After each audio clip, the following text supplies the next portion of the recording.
नमस्ते साथियों, झुंझुनू पाठशाला में आपका स्वागत है।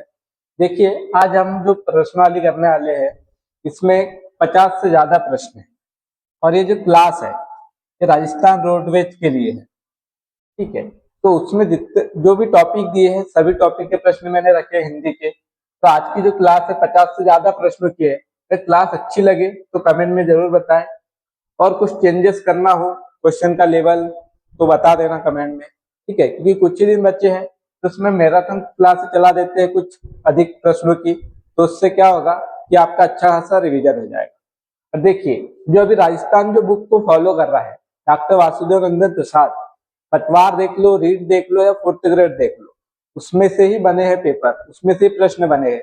तो उसी के आधार पर मैं यहाँ पे प्रश्नों को लाया हूँ। कंफर्म है कि जो हम क्लासें करने वाले हैं, कुछ ही दिन बचे, उसमें जितनी भी हम क्लासें करेंगे, क्वेश्चन करेंगे, तो उसमें से कुछ क्वेश्चन डायरेक्ट फंसने वाले हैं। ठीक है, तो चलिए हम पहला प्रश्न देखते हैं। शब्द में से भी प्रश्न है ना। तो देखेंगे, मनुजात और मनुजात का अर्थ है, इसमें से आपको बताना है कि दोनों का अर्थ कौन सा है। ठीक है, तो देखेंगे, यह है शब्द मनु और जात। जात का अर्थ है यहाँ जाति, है ना। किस जाति का मतलब कि कोई जो हम जाति, जो जिस तरह से हम देखते हैं जाति को, वो नहीं है यहाँ पे। मतलब कि जात मतलब कि मानव की जात है ना, जानवर की जात है, इस प्रकार से है। तो मनु से आपको याद रखना है कि मनु मतलब कि मानव, मनु से ही मानव का जन्म हुआ है। ठीक है, तो मनु जात मतलब मानव हो जाएगा। तो मनु जात का अर्थ क्या हो जाएगा? मानव, मानव या मनुष्य। तो यहाँ पे 3 ऑप्शन है, तो ये वाला ऑप्शन तो पहले काट दो, इसका अर्थ पता चल गया। मनु जात, मनु मतलब मानव, जात मतलब कि जो मानव है, मानव पे जो अत्याचार करता है ना, उसको कहते हैं मनु जात। तो ये क्या हो जाएगा? राक्षस हो जाएगा। तो पहला तो मनुष्य, राक्षस से गलत लिखा, तो वाला गलत हो जाएगा। ऑप्शन बचे 2। अभी मर्यादा वाला भी गलत हो जाएगा, मानव और राक्षस। तो तीसरा ऑप्शन यहाँ पे सही हो जाएगा। अगला प्रश्न हम देखेंगे।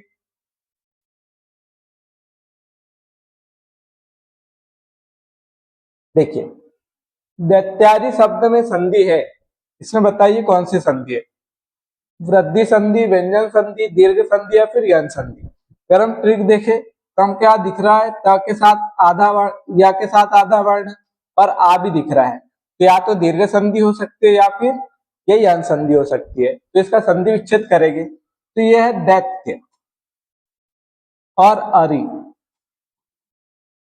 यहाँ का और यहाँ का मिलके क्या हो गया? आ बन गया। मतलब कि कौन सी संधि होगी? ये हो गई दीर्घ स्वर संधि ना, दीर्घ स्वर संधि हो गई। तो ये हमारे पास वृद्धि संधि नहीं है, व्यंजन भी नहीं है, क्या है? दीर्घ स्वर संधि। तीसरा ऑप्शन सही हो जाएगा, यन संधि भी नहीं है। अगला प्रश्न देखेंगे। भूर्जित का संधि विच्छेद है, बताइए भूर्जित शब्द का संधि विच्छेद क्या हो जाएगा? भूर्जित किससे बना है? भू मतलब भूमि से। तो भू में हमेशा कैसी मात्रा होती है? बड़ी मात्रा होती है। ठीक है, ऊर्जित किससे बना है? ऊर्जा से। ऊर्जा इस प्रकार से लिखा जाता है, इसमें इत प्रत्यय लगेगा, तो ये क्या हो जाएगा? ऊर्जित हो जाएगा।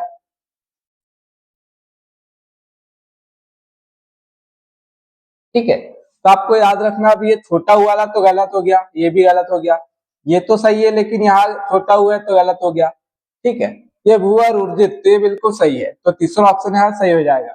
बाकी ये भू गलत लिखा है तो गलत। तो आपको याद कैसे रखना है कि ऊर्जित कैसे हम याद रखें कि ऊर्जित में छोटा हुआ आएगा या बड़ा हुआ? तो अगर आप ये भी लिख दे तो गलती से ये भी मान लेते हो कि ये शब्द होता है ऊर्जा या फिर ऊर्जा, है ना, ये वाला सही है। अगर आपको ये भी याद आ जाता है, आपको लगता है कि ये सही है, तो आप जब इत लगाओगे तो इत लगाने से क्या होता है? सामने वाला वर्ण में वृद्धि हो जाती है, तो छोटा है तो बड़ा हो जाएगा। लेकिन वैसे ये है, मेन क्या है? ऊर्जा और इत है, तो इत लगेगा तो बड़ा तो पहले से ही है, तो उसमें कोई चेंज नहीं होगा, तो ऊर्जित बनेगा। तो तीसरा ऑप्शन सही हो जाएगा यहाँ।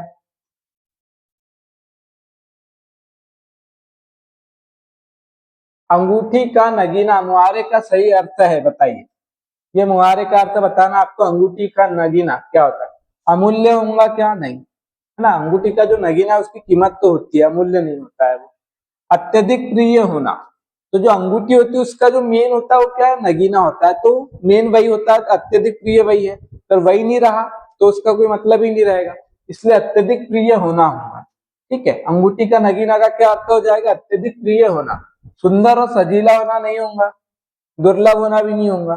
ठीक है, तो सेकेंड ऑप्शन सही हो जाएगा। आपको बहुत कम समय में काफी क्वेश्चन यहाँ पे सॉल्व करने को मिल जाएंगे प्रैक्टिस करने के लिए। ठीक है, इतने प्रश्न अगर आप कहीं और भी देखोगे क्लास तो आपको बहुत ज्यादा टाइम लगेगा उसमें, है ना। यहाँ पे बहुत इधर उधर की कोई बात नहीं, डायरेक्ट क्वेश्चन और क्वेश्चन को समझाया जाता है। तो देखिए, काजी जी दुबले क्यों शहर का अंदेशा, है ना। ये ऑथेंटिक किताबों के प्रश्न है, उसमें से उठाए गए क्योंकि वही आते हैं परीक्षा में भी। तो देखिए, ये जो लोकोक्ति है इसका क्या अर्थ होगा, काजी जी दुबले क्यों शहर का अंदेशा। तो क्या हो जाएगा, दूसरों के कष्ट में चिंतित रहना, दूसरों की प्रगति से ईर्ष्या करना, दूसरों की भलाई चाहना, दूसरों से शत्रुता करना। क्या हो जाएगा, काजी जी दुबले क्यों शहर का अंदेशा। अब दुबला कौन है, काजी जी है, और टेंशन किसको हो रही है, शहर वालों को हो रही है। मतलब दूसरों को कष्ट है और आप टेंशन में हो, है ना। तो दूसरे के कष्ट में चिंतित रहना, ये हो जाएगा, ये हो जाएगा पहला वाला सही हो जाएगा। अगला प्रश्न देखेंगे,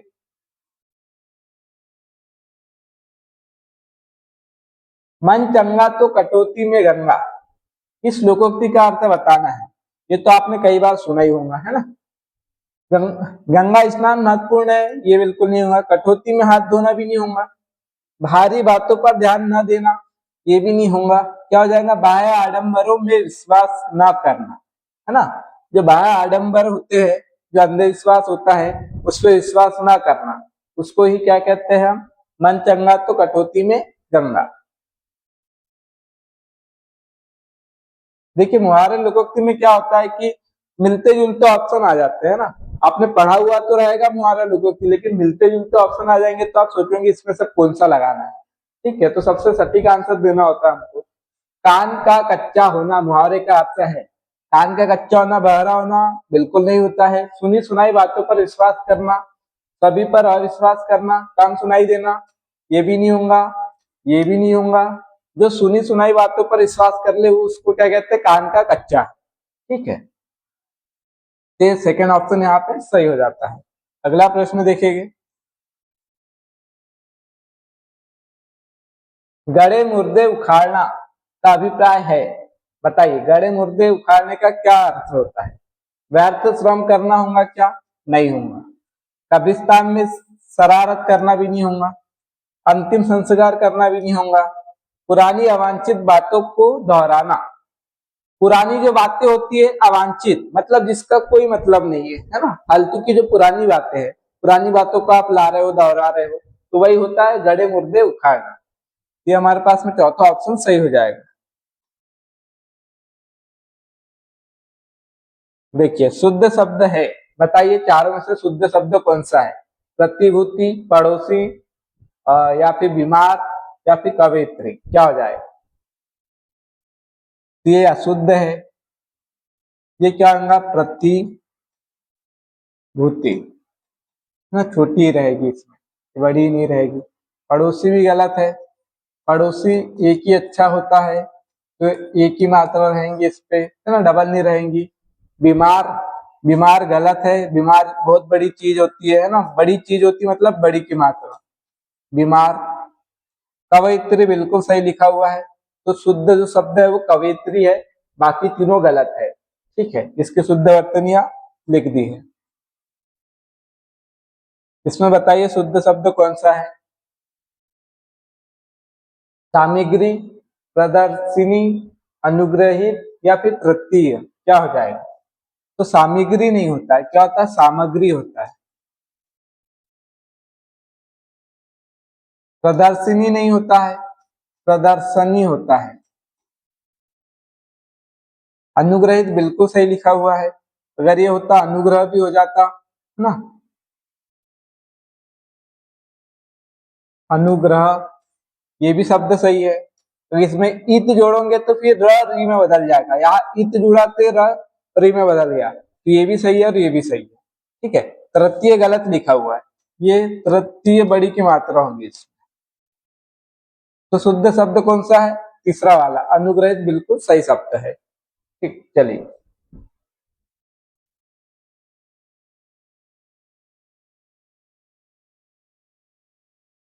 स्थावर का विलोम शब्द है, स्थावर का विलोम क्या हो जाएगा? सचल, चंचल, चेतन या फिर जंगम? तो स्थावर का विलोम क्या हो जाएगा? जंगम हो जाएगा। स्थावर मतलब स्थिर रहना, जंगम मतलब जो चलते रहे, है ना। सचल नहीं होगा, सचल का अचल हो जाता है। चेतन नहीं होगा, चंचल भी नहीं होगा। विलोम शब्द युग्म है, आपको बताना है विलोम शब्द युग्म कौन सा है। हिंसा, प्रतिहिंसा। अब देखिए, हिंसा करना और प्रतिहिंसा करना मतलब एक ही बात है, दोनों क्या है? समानार्थी है, विलोम नहीं है। तो ये ऑप्शन गलत। हास, परिहास, हंसना, है ना, परिहास करना वो भी हंसना, समानार्थी, ये भी नहीं होगा। मान सम्मान, ये भी क्या है? समानार्थी शब्द है, तो ये भी विलोम नहीं होगा। वादी और प्रतिवादी, ये क्या है? आपस में विलोम है। तो वादी और प्रतिवादी आपस में विलोम है, तो विलोम युग्म हो जाएगा बिल्कुल, है ना। ये चौथा वाला ऑप्शन सही हो जाएगा। अगला प्रश्न देखेंगे। यमुना का पर्यायवाची है, बताइए यमुना का पर्यायवाची कौन सा है? कालिंदिनी, ये कोई शब्द ही नहीं होता है। भागीरथी किसका होता है? गंगा का होता है। यामिनी किसका है? रात्रि का है। कालिंदी, ये हो जाएगा यमुना, तो चौथा ऑप्शन सही हो जाएगा।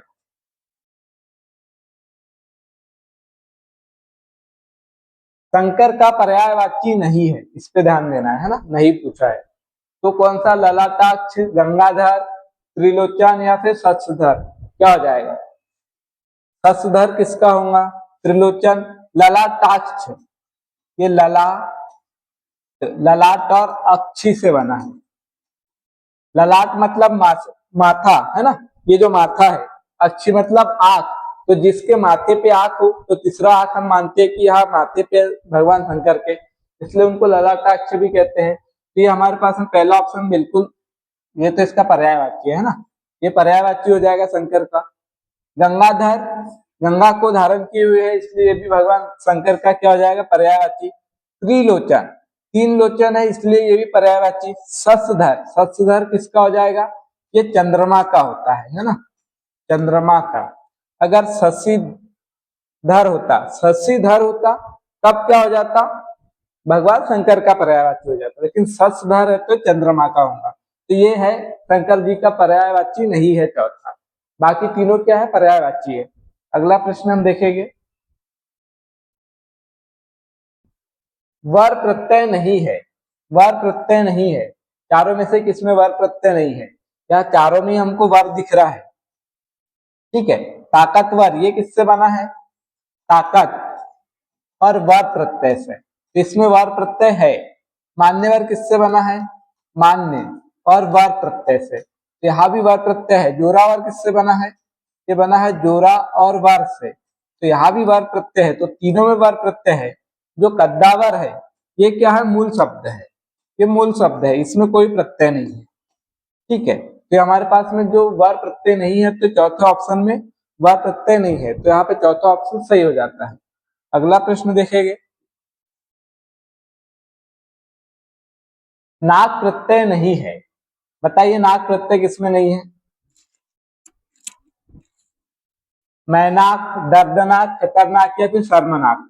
एक शर्म हमको शब्द दिख रहा है और नाक प्रत्यय है।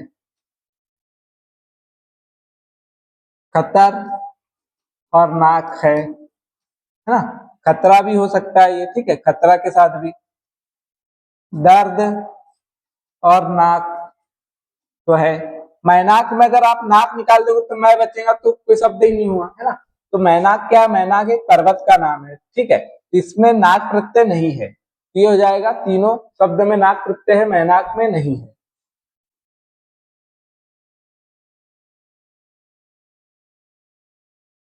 अभिराम और अविराम का अर्थ क्या हो जाएगा?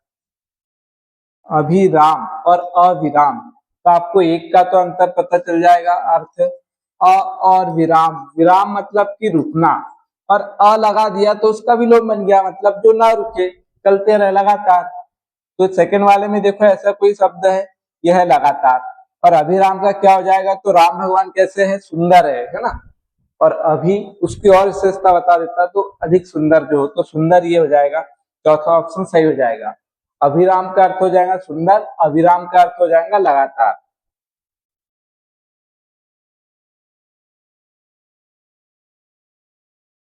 ना उपसर्ग नहीं है ना उपसर्ग नहीं है, तो चारों में से किसमें ना उपसर्ग नहीं है, नाजुक, नाखुश, या फिर नालायक, या फिर नापसंद। तो नापसंद, अब देखिए इसमें ना निकाल दो तो शब्द बच रहा है पसंद, ठीक है। इसमें भी ना निकाल दो तो शब्द बच रहा है लायक, इसमें ना निकाल दो तो शब्द बच रहा है खुश, इसमें ना निकालो तो जुग बच रहा है। जुग क्या होता है, कुछ नहीं होता है ना। तो नाजुक जो है मूल शब्द है, इसमें कोई उपसर्ग नहीं है, ठीक है। बाकी तीनों में उपसर्ग है। चलिए अगला प्रश्न देखेंगे।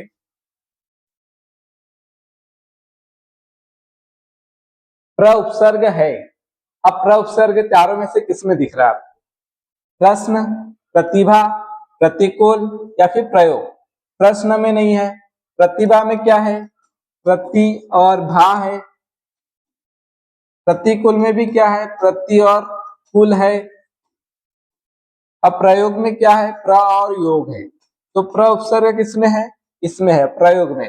तो चौथा ऑप्शन सही हो जाएगा। अगला प्रश्न देखेंगे। मनोहर में संधि है, अब बताइए मनोहर में कौन सी संधि है। ओ की मात्रा है, मतलब या तो विसर्ग संधि या फिर गुण संधि होंगी, ठीक है। तो देखेंगे अगर गुण संधि है, वो दो इसमें बदलेगा, अगर गुण है तो ऊ में बदलेगा, अगर विसर्ग संधि है तो विसर्ग में बदलेगा, ठीक है। तो देखेंगे सबसे पहले हम गुण का ट्राई करते हैं, तो मन, और ये ओ की मात्रा, ठीक है, और ये हो जाएगा हमारे पास हर। अगर से गुण है तो ऊ इधर साइड जुड़ेगा, अगर विसर्ग संधि है तो विसर्ग इधर जुड़ेगा। तो मन, ओ को हम इधर कर देते हैं, तो ये ऊ हर या फिर ऊहर तभी बन सकता है मनोहर। तो ये कोई शब्द नहीं होता है, मतलब गुण संधि नहीं है। तब ओ की मात्रा को बदलो विसर्ग में, तो मनः और हर, ये बिल्कुल एकदम उचित है ना। तो मनः और हर हो जाएगा। ये कौन सी संधि हो जाएगी, विसर्ग संधि हो जाएगी, गुण संधि नहीं होगी। तो यहाँ पे दूसरा ऑप्शन सही, मनः और हर, ये इसका संधि विच्छेद हो जाएगा। कौन सा अशुद्ध वाक्य है, अशुद्ध वाक्य बताइए। आज मैं यही रहूंगा, सज्जन लोग भला ही सोचते हैं, क्या तुम कॉलेज जाते हो, अभी तक पत्र नहीं मिला है। अभी तक पत्र नहीं मिला तो बिल्कुल सही वाक्य है। क्या तुम कॉलेज जाते हो, तो प्रश्नवाचक लगा क्योंकि प्रश्न किया गया है, तो ये भी बिल्कुल सही वाक्य है, ठीक है। सज्जन लोग भला ही सोचते हैं, अरे सज्जन किससे बना है, सज्जन बना है सत और जन से, और जन का अर्थ होता है लोग। तो यहाँ पे जब लोग आ गया है तो यहाँ लोग की आवश्यकता नहीं है ना। तो ये अनुचित प्रयोग हो गया, यहाँ पे लोग नहीं होना चाहिए था, सज्जन भला ही सोचते ऐसा होना चाहिए था। तो दूसरा वाक्य अशुद्ध है, तो हमारे पास सही, आज आज मैं यही रहूंगा, तो बिल्कुल सही है, ठीक है। तो दूसरा वाक्य जो है गलत दिया हुआ है। व्याकरण की दृष्टि से अशुद्ध वाक्य है, बताइए व्याकरण की दृष्टि से कौन सा अशुद्ध है। वह दंड देने योग्य है। 4 विद्यार्थी नकल करते हुए पकड़े गए। मैंने यह पुस्तक पढ़ी है, उन्होंने अभी अभी खाना खाया है। तो उन्होंने अभी अभी खाना खाया बिल्कुल सही है, मैंने यह पुस्तक पढ़ी ये भी सही है, 4 विद्यार्थी नकल करते हुए पकड़े गए ये भी सही है। वह दंड देने योग्य है, तो ये गलत है। अब बताइए कि गलत क्यों है। वह दंड देने योग्य, देने योग्य इसके लिए हम प्रयोग नहीं करेंगे, इसके लिए क्या होगा, वह दंड के योग्य है। क्या, वह दंड के योग्य है, ठीक है। तो ये हमारे पास वाक्य गलत हो गया, तो अशुद्ध वाक्य, ये तो पहला ऑप्शन सही हो जाएगा। अगला प्रश्न देखिए। अधुनातन का विलोम है, अधुनातन का विलोम क्या हो जाएगा बताइए। सनातन नहीं होगा, पुरातन हो जाएगा, है ना। अधुनातन का विलोम क्या हो जाएगा, पुरातन हो जाएगा, ठीक है। चलिए अगला प्रश्न देखेंगे। अवनत का उन्नत हो जाता है, अद्यतन का अनद्यतन हो जाएगा। ठीक है, ये भी देख ही लो, है ना। औन्नत का क्या हो जाएगा? उन्नत। अद्यतन का इसमें अन लगा दो और अद्यतन, ये क्या बन जाएगा? अनद्यतन।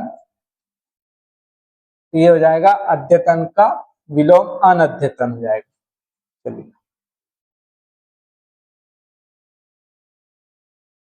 किसान का पर्यायवाची है, बताइए किसान का पर्यायवाची क्या है? हलधर, हलायुध, हली या फिर बलबीर? तो किसान का पर्यायवाची हो जाता है हलधर, पहला ऑप्शन सही। ठीक है, और ये जो तीनों है ये किसके हैं? ये है बलदेव के। बलदेव कहो या फिर बलराम कहो, है ना, ये बलराम। ठीक है, ये किसके है? बलराम के हैं। और बलराम को हलधर भी कहते हैं। तो चारों ही किसके हैं? बलराम के हैं। लेकिन हलधर किसको कहते हैं? किसान को भी कहा जाता है। हलधर जो शब्द है वो अनेकार्थक है, तो ये बलराम का भी होता है और किसान का भी होता है। लेकिन ये जो हलायुध और हली और बलबीर है वो किसका? सिर्फ बलराम का है। ठीक है, तो पहला ऑप्शन सही हो जाएगा जो किसान का है। इंदिरा और इंद्रा शब्द युग्म का अर्थ है, बताइए क्या हो जाएगा? इंदिरा का अर्थ होता है लक्ष्मी और इंदिरा का अर्थ होता है ये इंद्र, आपने सुना होगा इंद्र भगवान। इसमें आ जोड़ देंगे तो उनकी पत्नी हो जाएंगी इंद्रानी, तो इससे आप पता चल जाएगा ये इंद्रानी। तो इंदिरा का लक्ष्मी, तो पहला ऑप्शन सही। चंद्रमा चूहा नहीं होगा, आईना संकट नहीं, भोजन और भेंट नहीं। चलिए, आधा तीतर आधा बटेर लोकोक्ति का अर्थ है, बताइए आधा तीतर और आधा बटेर इस लोकोक्ति का क्या अर्थ होगा? उचित सामंजस्य का अभाव, छोटा बड़ा होना, रंग बिरंगा होना, बेमेल या बेढंगा होना। तो ये भी इसका बिल्कुल अर्थ है, लेकिन सबसे उचित अर्थ क्या है? उचित सामंजस्य का अभाव। तो ये हो जाएगा हमारे पास में फर्स्ट ऑप्शन सही। अब देखिए यहाँ पे ये भी सही है और ये भी सही है, रंग बिरंगा होना ये भी सही है। ठीक है, तो यहाँ पे क्या हो जाता है? उचित आपको देखना होता है। अगर ये ऑप्शन में दोनों नहीं हो और दो कुछ गलत देख रहे हो तब आप इसको सही मानोगे। ठीक है, अगर से ये दोनों है तब आप इसको पहले सही मानोगे। तो यहाँ तीनों में सबसे उचित क्या है? उचित सामंजस्य का अभाव होना, तो पहला ऑप्शन सही हो जाएगा। सिर से पानी गुजर जाना, सिर से पानी गुजर जाना मुहावरे का अर्थ है गहरे पानी में स्नान करना नहीं होता है, सहनशीलता की सीमा टूट जाना, तो बिल्कुल यही होगा, है ना। जब सिर से पानी उतर गया है मतलब कि अब सहन करने की शक्ति नहीं रही। ठीक है, तो सहनशीलता की सीमा टूट जाना वही होता है सिर से पानी उतर जाना, तो सेकंड ऑप्शन यहाँ पे सही हो जाएगा। अच्छे प्रकार से सिर धोना नहीं होता है, डूबने से बच जाना भी नहीं होता है।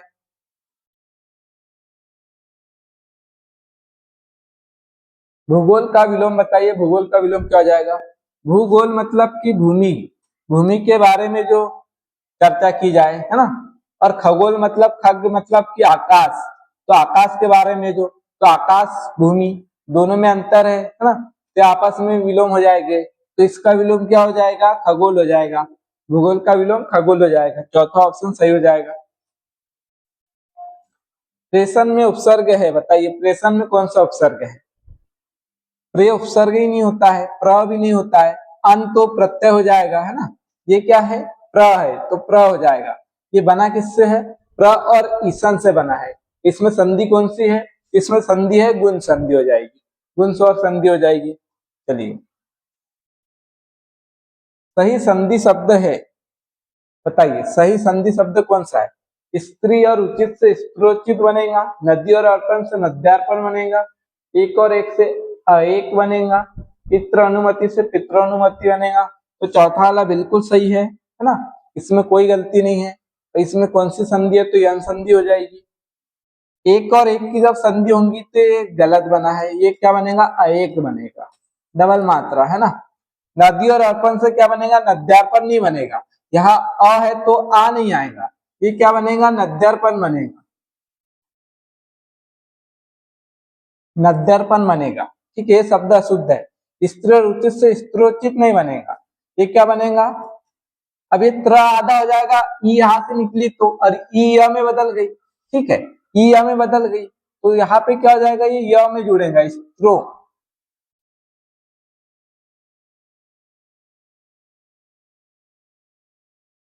ठीक है, इस प्रकार से बनेगा।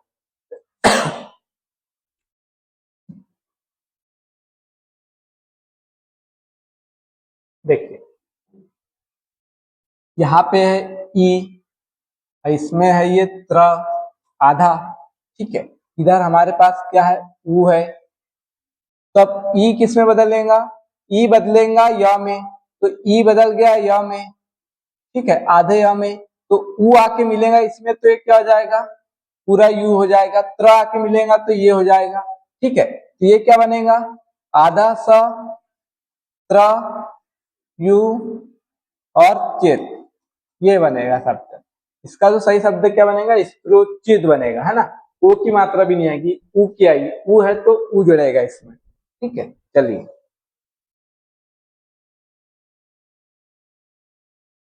अली और अली का सही अर्थ है बताइए। अब आपको ये पता है कि एक का अर्थ सखी होता है, एक का अर्थ भौरा होता है, इतना पता होता है, लेकिन परीक्षा में हम कंफ्यूज हो जाते हैं कि किसका अर्थ क्या होता है, तो इसकी याद करने की आपको ट्रिक बता रहा हूँ। भौरा कैसा होता है, छोटा होता है, और सखी जो होती है वो बड़ी होती है। सखी कोई भी लड़की है तो भौरे से कैसी होंगी, बड़ी होंगी, तो जो बड़ी है वो क्या है, बड़ी है, ये इसमें बड़ी है, तो बड़ी मतलब कि सखी, और छोटी है इसमें मतलब कि भौरा, तो छोटी वाला मतलब भौरा हो जाएगा, तो सखी और कली वाला कट गया, भौरा वाला दो बच्चे हैं, ठीक है। अब इसका अर्थ क्या होगा, सखी होगा, तो कली वाला कट गया, तो सेकंड ऑप्शन सही हो जाएगा। ये कृष का विलोम है बताइए, कृष का विलोम क्या है, कृष मतलब हो जाता है दुबला पतला, इसका विलोम हो जाएगा केस नहीं, भाव नहीं, विटप नहीं, हृष्ट पृष्ठ हो जाएगा, है ना, जो मोटा ताजा हो वो हो जाएगा इसका विलोम। सही संधि युक्त शब्द है, बताना आपको सही संधि युक्त शब्द कौन सा है इसमें से। गति और अवरोध, गत्यावरोध बनेगा क्या, नहीं, तो ये क्या बनेगा, गत्यावरोध बनेगा। यन संधि है, यहाँ ई तो बदल जाएंगी य में, अब य में अ जुड़ेगा तो ये क्या बनेगा, य बनेगा, तो यहाँ आ नहीं आएगा, यह रहेगा, ठीक है। अभी और इफ्सा, छोटी और बड़ी मिलकर क्या बनेंगी, बड़ी बनेंगी, तो यहाँ छोटी नहीं आएंगी, ये क्या बनेंगी, अभिप्सा बनेगा। गुरु और उपदेश, ये छोटा ऊ और ये भी छोटा ऊ, दोनों मिलकर क्या बनेंगे, बड़ा ऊ बनेंगे, तो यहाँ पे क्या है, छोटा ऊ है, तो ये क्या बनेगा, बड़ा ऊ बनेगा, ये छोटा ऊ लगा है, बड़ा ऊ इस प्रकार से लगेगा, ऐसा घेरा, उपदेश। लघु और उत्तर बिल्कुल सही है, यहाँ का ऊ और यहाँ का ऊ दोनों ऊ मिलकर क्या हो गया, दीर्घ ऊ हो गया, तो चौथा वाला बिल्कुल सही लिखा हुआ है, दीर्घ स्वर संधि इसमें, ठीक है। गुरु उपदेश में भी कौन सी है, दीर्घ स्वर संधि है, इसमें भी दीर्घ स्वर संधि है, इसमें कौन सी है, यन संधि है।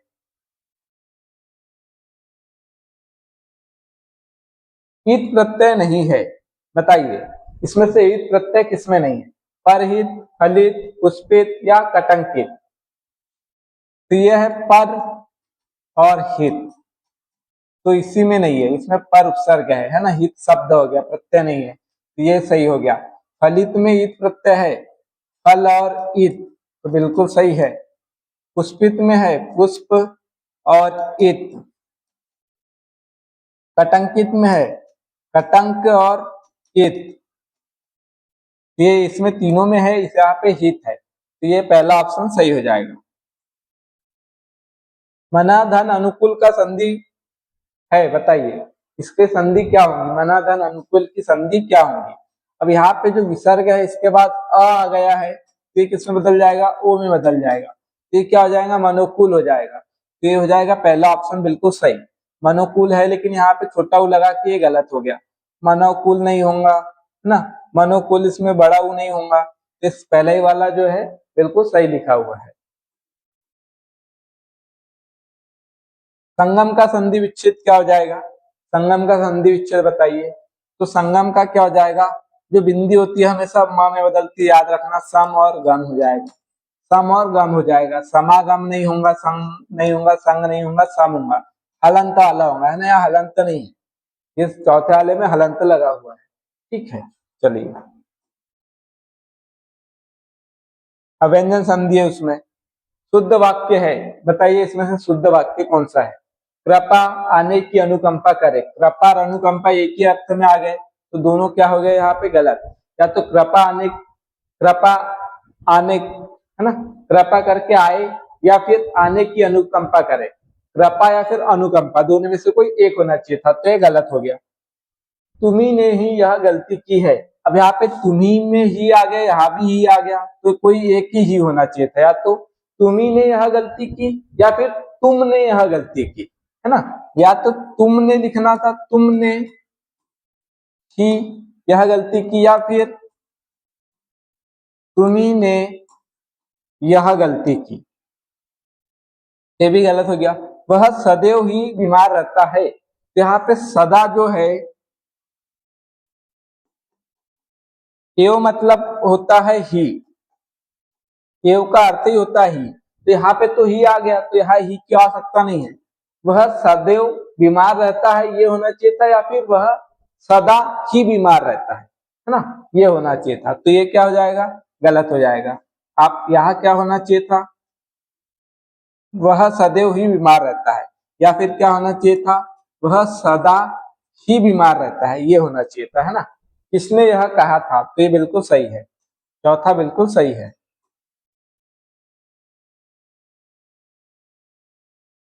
व्यंजन संधि नहीं है, बताइए व्यंजन संधि नहीं है, नहीं पूछा है। वागिस में है क्या? यहाँ बड़ी दिख रही तो दीर्घ स्वर संधि समझेंगे, लेकिन है यहाँ पे। ये क्या है? वाक और इस से बना है ना, तो यहाँ पे व्यंजन संधि है। दिग्गज में किससे बना है? दिक और गज से बना है, तो यहाँ भी क्या है? व्यंजन संधि है। अजंत किससे बना है? अच और अंत से बना है। मनस्ताप किससे बना है? मना धन ताप से बना है। तो यहाँ पे जो विसर्ग है स्व में बदल गया है, तो यहाँ पे कौन सी संधि है? विसर्ग संधि है। बाकी तीनों में व्यंजन संधि है। विलोम युग्म गलत है, बताइए विलोम युग्म गलत है, कौन सा विलोम युग्म गलत है? श्रोता का वक्ता, बिल्कुल ये विलोम है, तो ये बिल्कुल सही है ना।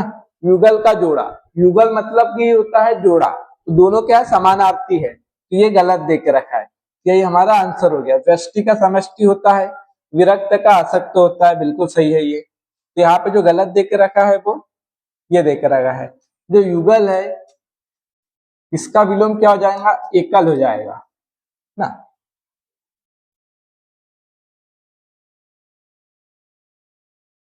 अशुद्ध वाक्य है, अशुद्ध वाक्य बताइए। उन्होंने उसकी आड़े हाथों खबर ली, उन्होंने उसको आड़े हाथों लिया। आड़े हाथों लेना ही क्या होता है? खबर लेना। क्या खबर जो है वो अनुचित है, तो ये वाक्य कैसा? अशुद्ध है, तो पहला ही सही हो गया। वह आज आएगा तो सही है, उसको हर चौथे दिन दौरा पड़ता है, ये भी सही है। वह हमारे यहाँ रोज आता है, ये भी सही है। अनक का विलोम बताइए, अनक का विलोम क्या हो जाएगा? ये बना है अन और अक से, अग कहो या फिर अघी, दोनों ही सही है। ठीक है, दोनों का ये अर्थ पाप होता है। अन लग गया तो जो निष्पाप हो, तो ये निरग नहीं, निष्पाप नहीं, कृति नहीं, अघी हो जाएगा। क्या हो जाएगा? अघी हो जाएगा। ठीक है, अघी मतलब पापी हो जाता है।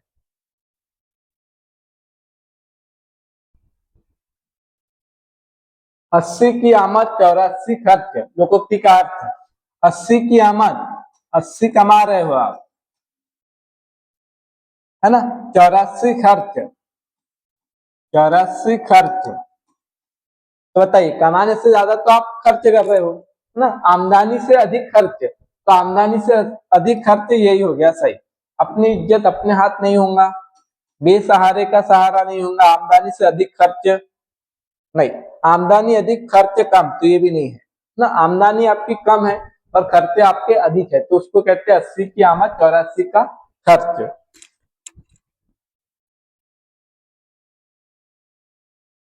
अलंकेश का पर्यायवाची बताइए क्या हो जाएगा।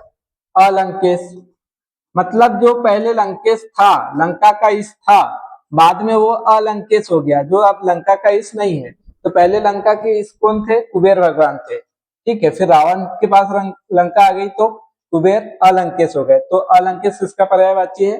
कुबेर का है। दशानन नहीं है, दशानन रावण का हो जाएगा। कल्पवृक्ष भी नहीं होगा, बादल भी नहीं होगा।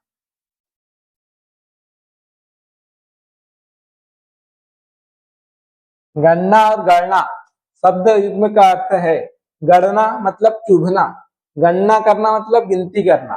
तो संख्या दबाना नहीं होगा, गिनती और चुभना, ये सेकंड ऑप्शन बिल्कुल सही है।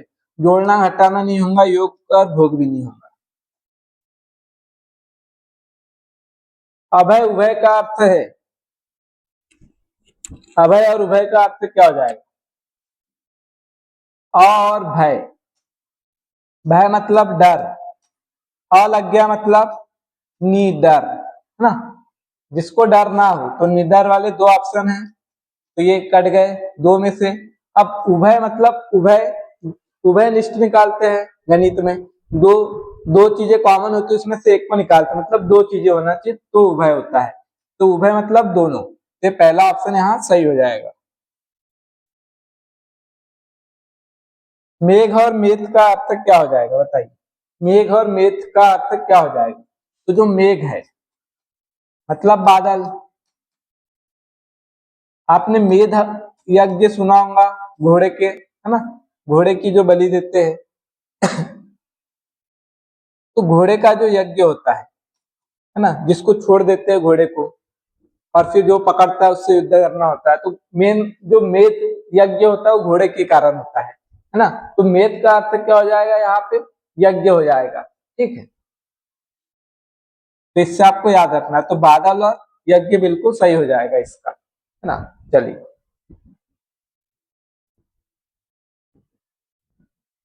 अभिज्ञ अनभिज्ञ सही अर्थ है। ज्ञ मतलब होता है जानने वाला, अभिज्ञ मतलब कि जो अच्छी तरह से जानकार हो, है ना। तो ये हो जाएगा अभिज्ञ, जो अच्छी तरह से जानकार हो। और अभिज्ञ में क्या करो आप? इसका नेगेटिव बनाने के लिए क्या करोगे? अन लगा दोगे। अन लगा दोगे तो क्या बन जाएगा? अनभिज्ञ बन जाएगा। जो जानकार ना हो तो अज्ञान और ज्ञानी नहीं होगा, ज्ञानी और पढ़ना नहीं होगा, जानकार और न जानकार मतलब जो अनजान है। तो यही हमारे पास तीसरा ऑप्शन सही हो जाएगा। अगम्य और गम्य नहीं होगा, है ना। बिकाऊ में प्रत्यय है, बिकाऊ में कौन सा प्रत्यय है बताइए। बिक और आऊ। हाँ, आना तो नहीं है इसमें, ऊ भी नहीं है, बिग भी नहीं है, क्या है? आऊ प्रत्यय है। सेकेंड ऑप्शन सही हो जाएगा। दिगंबर का संधि विच्छेद है, दिगंबर का संधि विच्छेद क्या हो जाएगा? द है तो बदलता है क में, है ना। तो ये हो जाएगा दिक और अंबर। इसमें संधि कौन सी हो गई? संधि होगी व्यंजन संधि। तो दिग और अंबर नहीं, दिग और अंबर नहीं, दिक और अंबर। ये बिल्कुल सही है, यहाँ हलंत नहीं है, ये गलत है।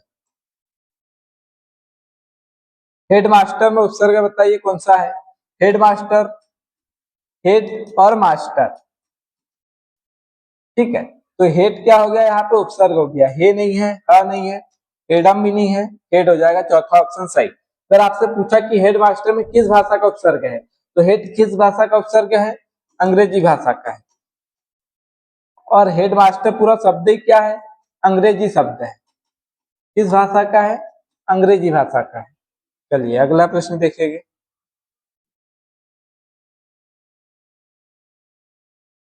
अपने मुंह मियाँ मिट्ठू बनना, अपने मुंह मियाँ मिट्ठू बनना मतलब अपनी तारीफ खुद करना, अपनी प्रशंसा स्वयं करना, तो बिल्कुल यही सही है। अपना मतलब निकालना नहीं होगा, अत्यधिक प्रिय होना भी नहीं होगा, बहुत समय बाद दिखना भी नहीं होगा। ठीक है, इसका सही अर्थ क्या होगा? अपनी प्रशंसा स्वयं करना। आंख एक नहीं, आंख एक नहीं कलेजा टुक टुक, लोकोक्ति का अर्थ मतलब आंखें नहीं है जिसकी तो रोएगा क्यों, है ना। वो रोएगा कैसा? तो दोहरी विपत्ति नहीं होगा। बनावटी दुख प्रकट करना, है ना, जबरन में बिना जबरदस्ती के दुखी होना, है ना। उसको कहते हैं आंख एक नहीं और कलेजा टुक टुक, तो बनावटी दुख प्रकट करना हो जाएगा। तो यही हमारा आंसर हो जाएगा, दुख प्रकट ना कर पाना भी नहीं होगा, अकारण भयभीत होना भी नहीं होगा। तो ये सेकंड ऑप्शन यहाँ पे सही हो जाएगा। चलिए लास्ट प्रश्न था। अगर आपको क्लास अच्छी लगी हो तो कमेंट में जरूर बताएं, ताकि और ज्यादा प्रश्न चाहिए या इतने प्रश्न सही रहेंगे जरूर बताइए। धन्यवाद।